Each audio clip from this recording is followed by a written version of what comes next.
இந்தம்மா. நாங்கள் இன்னைக்கு நேரத்தில் சாப்பிட்ருக்கோம், வீட்டில் போய் சாப்பிட்டுக்கிறோம், வேணாம்ப்பா. ஏன்பா இப்படி கொலைப்பட்டு என் புறத்துக்கு தான் 2 பேரும் புள்ள வீட்டுக்கு வந்தீங்களா? என் பொண்டாட்டி மேல தானே பக்குவம். நான் என்னப்பா பண்ணேன்? சாப்பிடலாங்க. சாப்பிடாம போனா என் புள்ள உக்கி போயிடுவா. குடுறா, குடு. சாப்பிடு.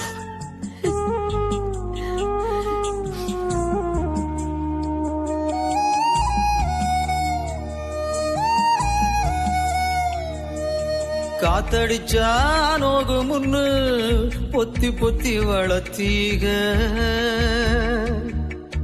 கருப்பசாமி கண்ண குத்து முன்னு சோறுட்டி வளர்த்தீக, ஊரு கண்ணு பட்டுரு முன்னு சுத்தி சுத்தி போட்டீக.